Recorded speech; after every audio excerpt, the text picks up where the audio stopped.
Welcome back to season 7 of the Sista Brunch podcast. We are the only podcast that shares the stories of Black women and Black gender expansive people who are thriving in film, TV, entertainment, media. Today's guest is an incredible get. We'll say thank you and a shout out to Farah, who has been a supporter of Sista Brunch for a long time, but she's part of why this is happening today, and it is so timely and important to have this guest.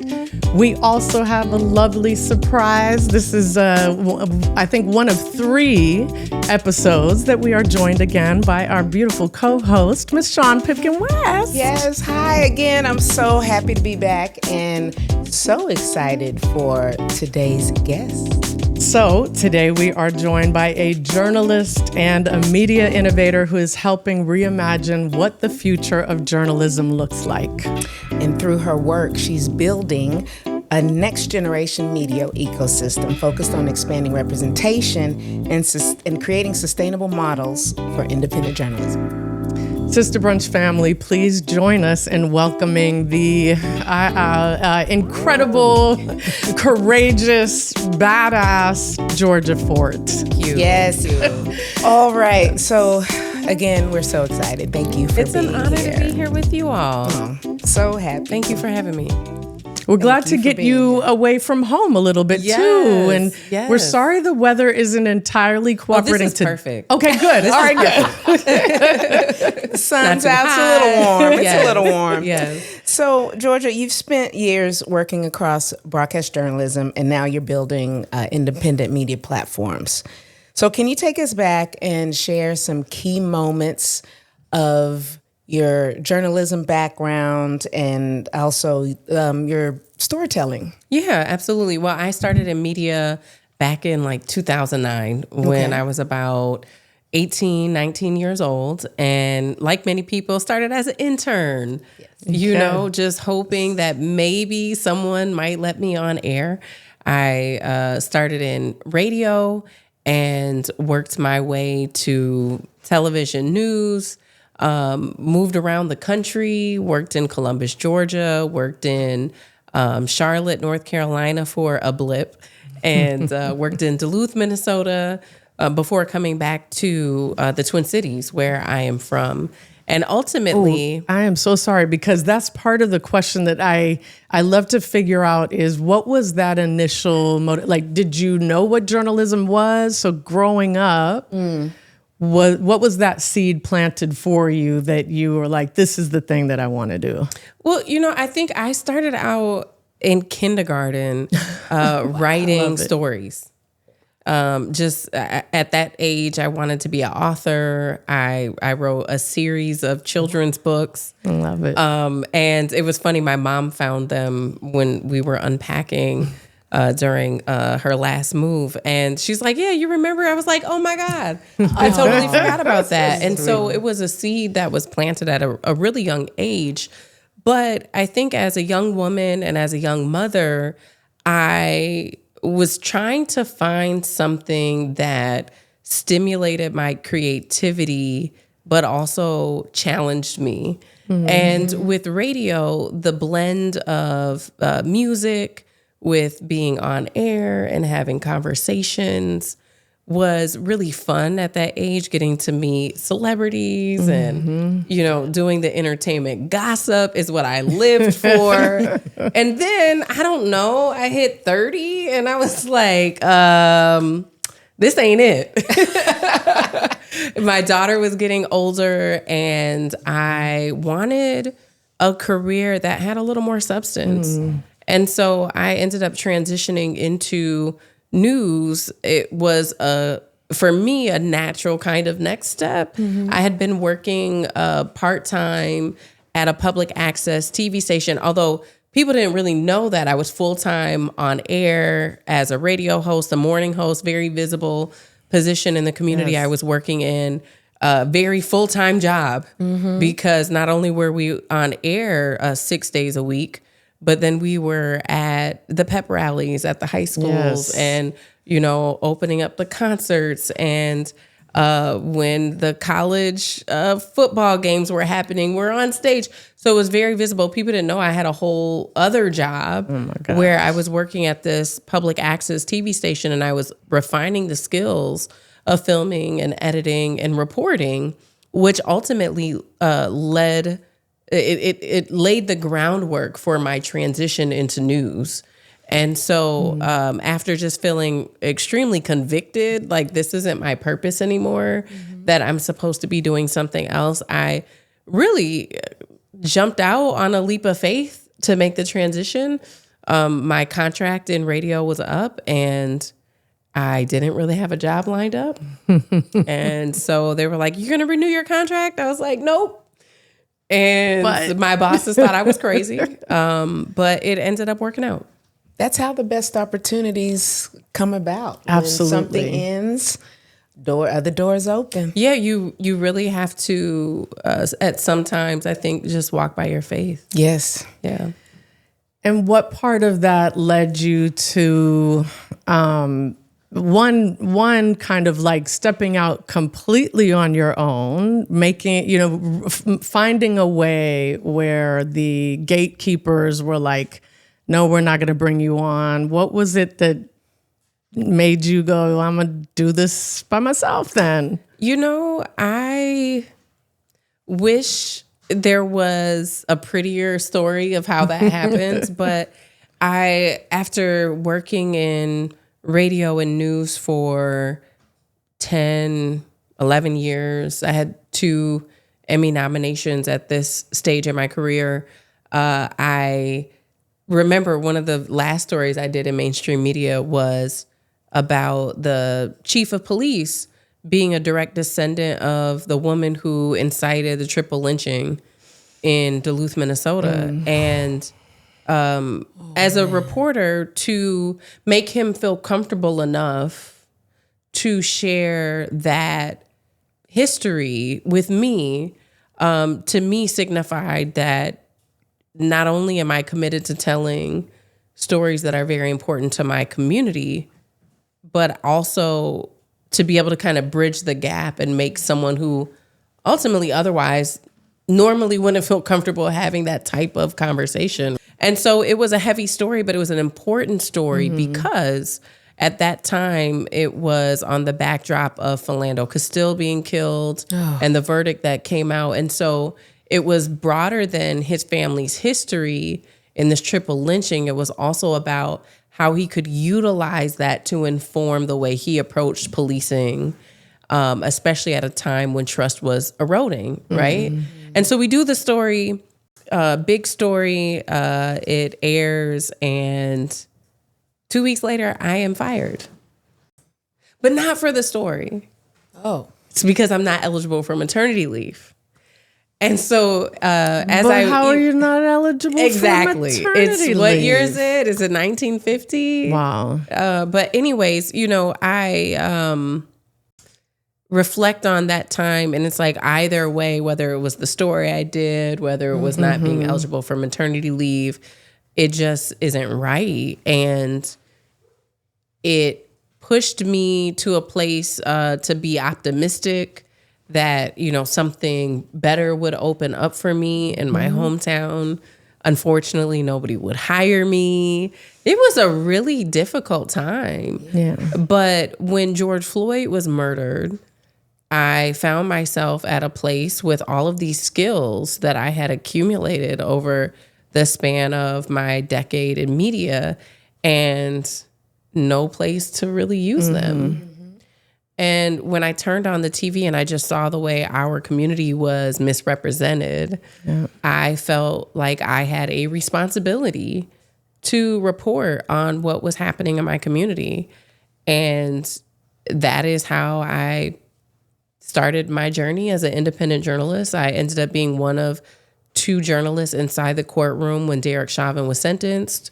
I was one of the journalists in the courtroom during the Kimberly Potter trial. Can we talk about those experiences? And one, how did you end up being one of the only 2? Yes. We're so focused on kind of film and TV. It's so good to have a journalist. And we always say we're film, TV, media, and we frequently don't have enough guests. So we're going to ask you some questions that are just teaching us what this part of the process is. So how did you end up in that first trial? Well, a little bit of history for me. I worked a lot as a court reporter when I was in mainstream media.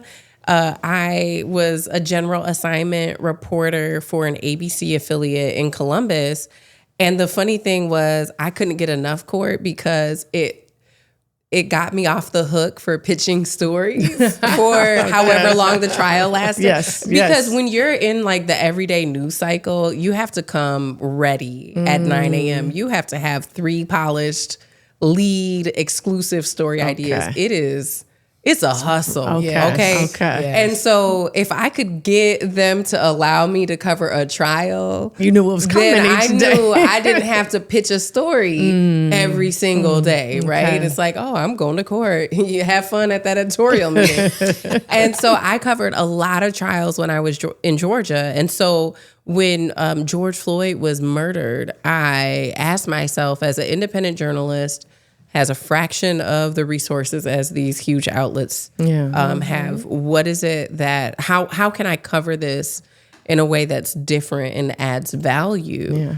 And I think I may have been one of the first people to submit a request to cover the trial. Oh, wow. And so they really couldn't deny it because I put my request in so early. And so I just adapted the same principles and practices that I utilized when I was working in mainstream media covering trials. And the interesting thing during that trial was it was in the middle of the pandemic. Yes. So typically they would allow whoever is approved credential media into the actual courtroom itself. Right. But because of social distancing, they only allowed 2 reporters in the courtroom at a time. And so if you were approved media, you rotated. And so they would rotate 2 people in. And it just so happened that one of the days that I was approved to be in the courtroom, it happened to be on the day he was sentenced. Georgia, can you remind us how long that trial lasted? It was several weeks. There's been so many things that have happened in Minnesota since then. Yes. There is some, we could talk about that too, and that is where you were born and raised, because there's something about that area. I mean, Minneapolis, my understanding is like one of the most diverse cities in the country. But yes, if that, in whatever ways you can also kind of add that piece of it to this story, because it feels like it's important. Absolutely. And, I think when I reflect back to the trial and like how long was it, at the time it kind of felt like forever. Yeah. Because Dante Wright was killed in the middle of the trial. Right. And so we would have court all day. And then as soon as court was done, we go to Brooklyn Center and cover the protests that were happening there. It was like we became a 24-hour news network. And so there's periods of time where it gets a little blurry, like because it was just so intense. Yeah. But I would say, to your question about, being from Minnesota, and things continue to come back to Minnesota. And the way I have been explaining it to people, if we imagine that it's 20 years from now and we reflect back on what these last 6-7 years have been like, I do think people will refer to Minnesota as the birthplace 100% of a global movement. Absolutely, yes. And when you parallel the size response that we're seeing to, let's say, what happened during like the civil rights era, right? Montgomery was the birthplace of that movement. Yes. It was this central focal point. So many things continue to come back to that place. And I feel like that's what's happening in Minnesota. There's like monikers now, like the Nonviolent Nine, and those kinds of things that I think we're able to point to during the civil rights era that now is happening there. So something in the water. Yeah. Something in the water. And, one person knew it was going to happen. Prince. Listen, thank you, because that He is the predicted most it. important. He did predict the it. most important figure, I think, in that predict it. sense. Like, absolutely. Wait, but are you saying like he literally said he said this about men? There is, I can't remember, I think it was a interview or something, but there is a quote of him saying the revolution will start in Minneapolis. Oh my goodness. Now, Yeah. I have a question for you, because not only we all know the horrible tragedy of what happened to George Floyd, but if we were not going through the whole collective trauma of this global pandemic, would it have had the same impact? I don't know. I do think the fact that everybody was at home, it forced people to watch. But I also think that there was just something especially horrific with watching a man have a knee to his neck for 9 minutes. 9 minutes. Yeah. And I remember when I first watched the video, and I knew that he didn't live. Like when I pressed play, I already had the information that I would, like I knew what I was going to be watching. And so I just remember like at the 6 minute mark, at the 7 minute mark, I'm like, oh, okay. So when is he going to pull out his gun and shoot him? You know? And to get to the end of the video and it's like, oh, wait. Yeah. You know? And so I think, yes, some of it was the pandemic, but I also think it was probably the closest thing that we have seen to a modern day lynching.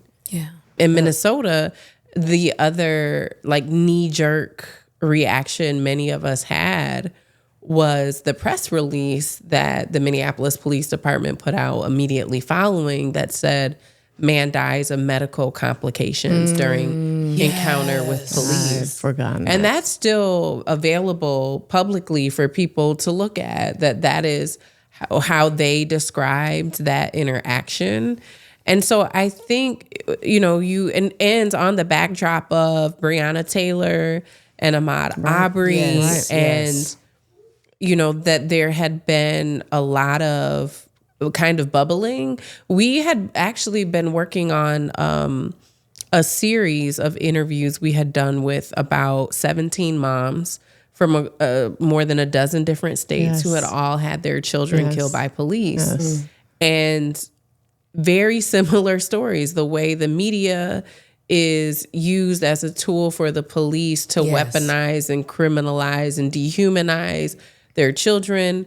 It's almost like textbook response after every we police can expect killing. it. Yeah.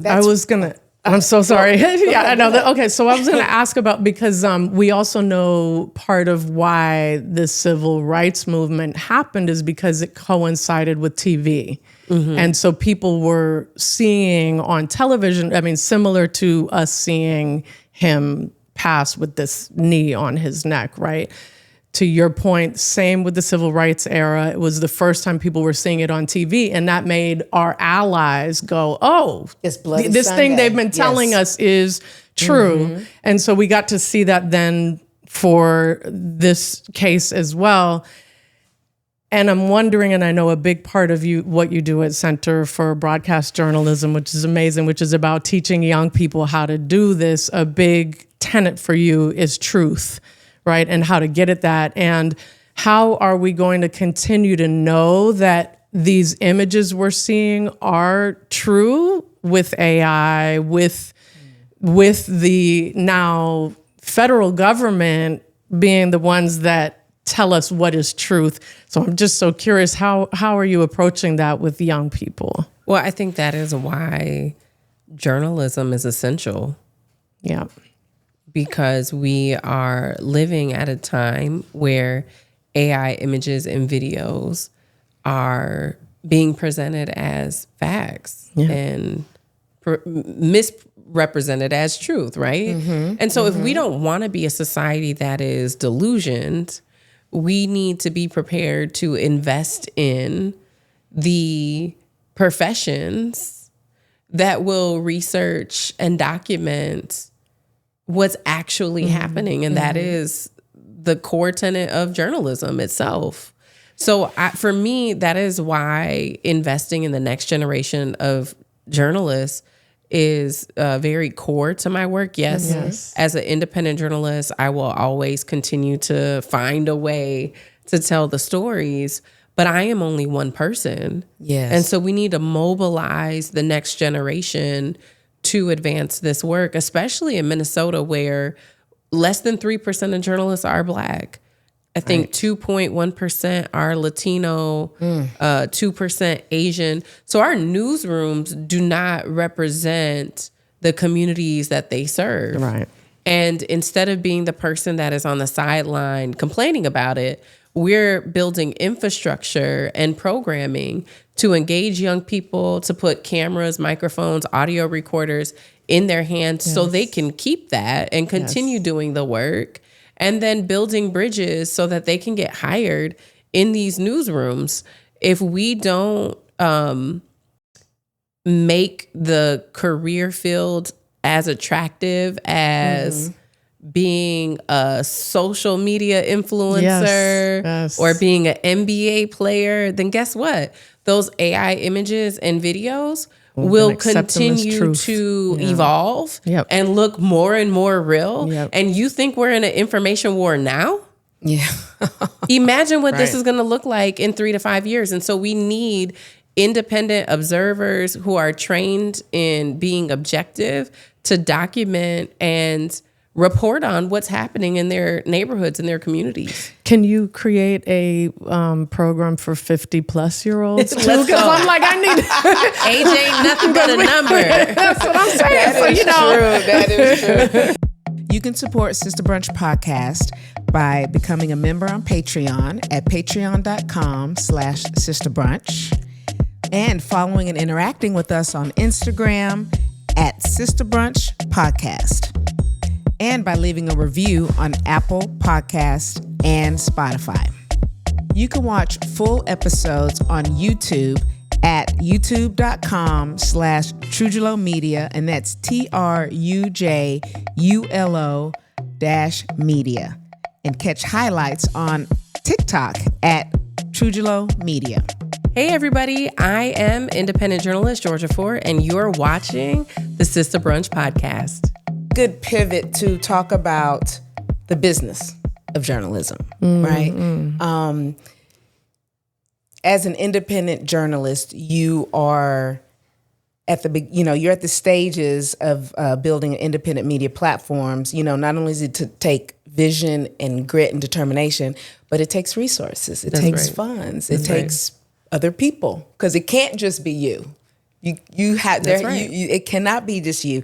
So can you talk about like how you learned about funding, sustaining, and just growing independent journalism, and how you are preparing for that next generation of young journalists? I'll share some successes, but I'll also share like the core challenge right now of journalism is fundamentally that it's not a business. Right. It is a public service. Right. Yes. And it's the only public service I can think of in America that's not funded by the government. Thank God. Thank God it's not funded by the government. But when you think about other public services, usually our tax dollars go into a pool and then they support, whatever the public service is. And so when we think about, journalism, most people are used to being able to turn on the news and watch it for free, or pick up a paper maybe for $1 and read it. Well, the thing is, the next generation's not picking up the paper. The thing is, the advertisers are advertising online. And quite frankly, when you start placating towards the advertisers, you start sensationalizing the news, because it's no longer about a public good. It's no longer about what information is most important to the community. It now is about what information is going to get people to watch longer, to read longer, to click more, right? And so I think as a baseline, the industry is struggling because it has tried to be a business. And in the Try to be like effort film and of TV. being Yep. a business, Yep. it has lost the trust of its audience. Yep. And so you can't sell to advertisers if you don't have an audience. It's just like a lose-lose situation. And so my hope and my dream for the business of journalism is for it to come back to its core, that it's really not a business. It's a public good. It's a public service. And so that means that either the community has to rally around and invest in it, or the philanthropic sector has to make big, bold investment so it can stand up and support our democracy. So that, just to say, you know, we've had a lot of the same struggles that any other newsroom has had across the country. But some of the things that have worked, we launched a television show that season 1 cost about $150,000 to produce. And it was something that we engaged our audience to help support. So we did a crowdfund campaign. We had local foundations support. We just were very creative in how we pulled it off. We had small businesses run ads in the show. We produced like 95% of the commercials that ran in the show. Nice. And we took a chapter out of Byron Allen's book, right? We went and we bought the airtime. Yes. We ended up over budget, which was okay because the original launching of that show was always budgeted for 2 seasons. It was some really good advice that I got from a mentor. And she was like, if you're going to do a show, you can't budget for 1 season because people are going to think you're a failure if you don't like have a second. And so before I even started season 1, I made sure that we had enough money raised to do a season 2. Yes. And so we went over, but we were able to pull money from season 2 and then take a break in between to replenish the budget. With all the DEI rollbacks by season 3, it just became almost impossible because there was a lot of corporate contracts that we had that were helping to create the jobs, pay for the jobs that, you know, were required to produce the show. But it ran 3 seasons. It was nominated for 12 regional Emmys and won 3 overall across all 3 seasons, probably almost $500,000. It just kills me because the budgets that Shawn and I look at in our day-to-day for film and TV, and I'm like, $150,000 to, one, tell the truth, to teach young people how to do this and the importance of this. It's all backwards. Like it is all backwards. I mean, it's not dissimilar to like what we pay teachers, what we pay social workers, right? The people that are responsible for our future. But that's Well, and I, you know, on the budgeting side, like I've had the opportunity to work on projects. I guess you could say like my side hustle is commercial development. And so buying buildings in our neighborhood and fixing them up. I've had to work up to, I think probably the biggest project was 1.2 million. And so when you start capital stacking and when you start hiring people with full-time salaries, when I was 10, 20 years ago, $1.2 million budget seemed like a lot. But when it really, I mean, that's a handful of jobs and that's it, you know? So it's a blessing. It's exciting. And I would say, I think stewardship is really important. If you are going to build programming and budgets and fundraise, just be a good steward and do what you said you're going to do. Oh, there you go. Yeah. We all, and I know we're going to get to our Let's Talk Tech, but I got another question. We all watched, I mean, the Sista Brunch team saw what you went through when you were detained. And it's kind of connected to resources, et cetera. And a piece of me wants to hope that visibility for you, which came at such a horrible price to you and your family, And at the same time, I guess there's a bit of hope that means that maybe there will be more support for you. So my question's kind of twofold. One is, to the extent you're comfortable and want to talk about what happened, what's happening now, what is set to happen in the future for you, and if there are any ways the Sista Brunch family can support you. Yes, absolutely. And then two, has that at least been a source of visibility so that you can raise more funds for what you need to do?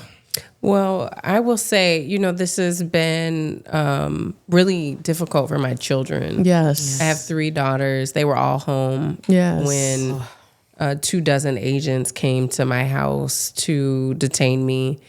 They are still healing from that. Yeah. Just 2 nights ago, my youngest daughter, she could tell I was a little overwhelmed. And she goes, "Mom, we could just write a note on the door and it could just say family and friends only. No ICE, no Trump, no." And I'm like, yes, baby, we can write that sign. Yeah. And, to think like the heart of a 7-year-old, like no trespassing sign. Yes. It's like, that's going to do it. Keep them That's going to do out. it. If only. And so just being present and holding that space for my kids on an almost daily basis reminds me the seriousness of the attack that has been waged against me, against other journalists who were there working as well, and against other community members who were exercising their First Amendment rights at a time where we saw a 37-year-old mother shot in her face and killed in broad daylight. When we saw a Venezuelan man who was shot in his own home and then lied on and was claimed that he attacked these agents and that's why they shot him. And then a few weeks later in court, those charges against him were dismissed because they were lies. And a 6-month-old baby almost died that night because of the flashbangs and the chemical agents they had deployed, right? And so what happened to me, I think, is something that represents the direction in which a group of people is trying to move this country towards eroding our rights, eroding our Constitution. Journalists are protected under the First Amendment. Supposed to be. Yes. And so being someone who is from Minnesota and who has continued to cover the community's response to injustice, I was doing my job that day like any other day. Yes. And so to be arrested for it and have to try to rationalize with my 7, 8, and 17-year-old daughter about why mommy is facing federal charges for doing her job, it really concerns me about the future of our country. Yes. Where the case is now, we are waiting for the prosecution to turn in their evidence. What evidence? Yeah, right. They keep asking for more time. Right. So that they have a deadline that is approaching here by the end of March, and then my attorneys will have to respond, and then we'll see, kind of how things go from there. But to be clear, the attack on journalism did not start with my arrest. Mm-hmm. There was a reporter, Omar, who was working for CNN, who was arrested in Minnesota in 2020. Omar Jimenez, yes. Live I remember on that. CNN. Yes. And what was done? How was his First Amendment right upheld then? I just watched a documentary about Maria Ressa, a journalist in the Philippines who was arrested, I believe, 3 times and was facing 63 years for her reporting on the former president. Mm-hmm. And so we, not just in this country, but I think globally, have seen the way journalists who are actually really good at their jobs, really good at exposing truth, really good at holding powers accountable, be targeted. Right, of course. That's the ones, right? All right. Well, I'm sorry, and we are grateful to you. Yes. For your courage, but also it's not fair. And we are here to support you in all ways we can. We can get loud here at Sista Brunch. I appreciate that. We can get loud. I appreciate that. Yes. Thank you. All right, we're going to move to our Let's Talk Tech segment. So this is where we introduce our audience to a term or a piece of equipment or something like that if they heard it and they don't do what you do, they wouldn't know what it means. Let's talk tech. I feel like there's so many things I could say, but at my core, I'm not so much a techie as I am like a story nerd. I love it. Like that Yeah, story is my superpower. Yes, that's okay. And yes, so yes. I was sharing earlier, B-roll is a term. Right. I think a lot of people who are not in the industry probably wouldn't know what it means. But in a lot of ways, it can truly make a story. It's the thing that is the most engaging. So if you're not familiar, you have A-roll and B-roll. A-roll is usually if you're interviewing someone or like if you're watching this podcast, right? It's like your main shot.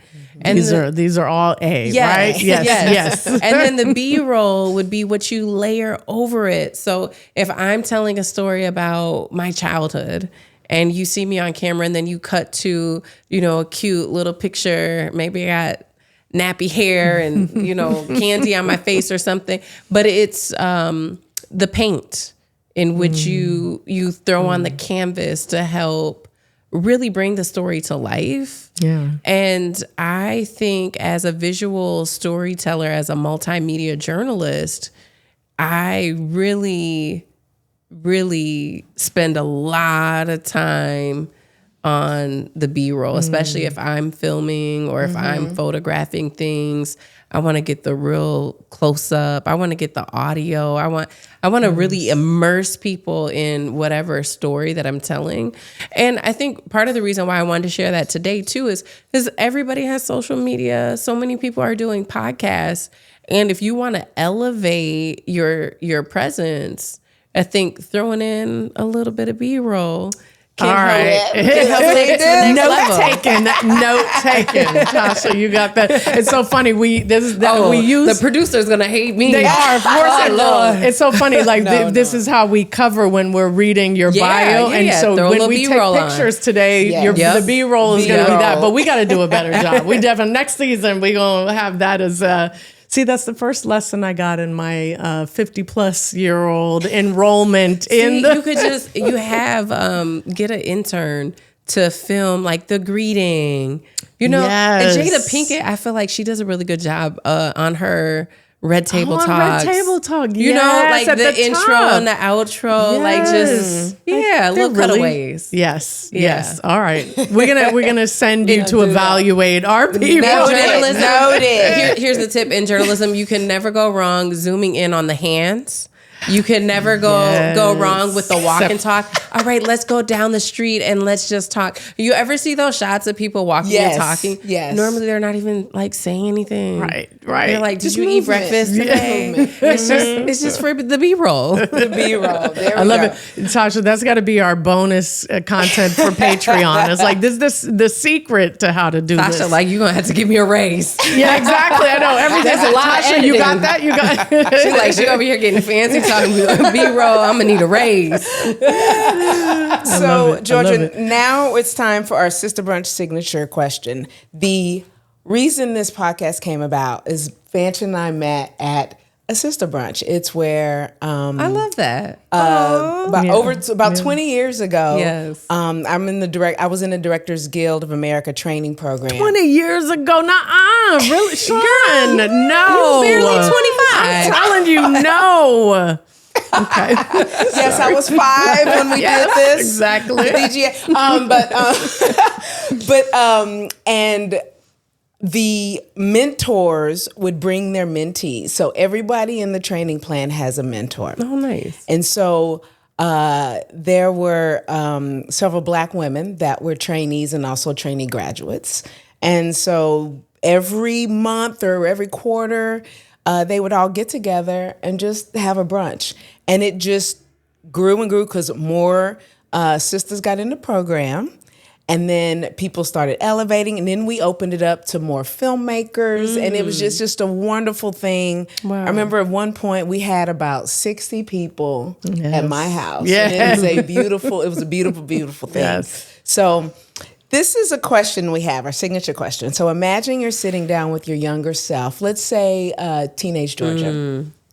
What are you eating? What are you both eating? What are you both drinking? We'll say 21 at least. No, I'm just kidding. If you want, you can make it 21, depending on what you want to be drinking. What you're drinking. Yes, and yes. what do you tell her? What advice do you give to young Georgia? Oh, I love this question. So 21-year-old Georgia is probably eating like chicken and waffles with a mimosa. Okay. Perfect. Double mimosa. Endless mimosas.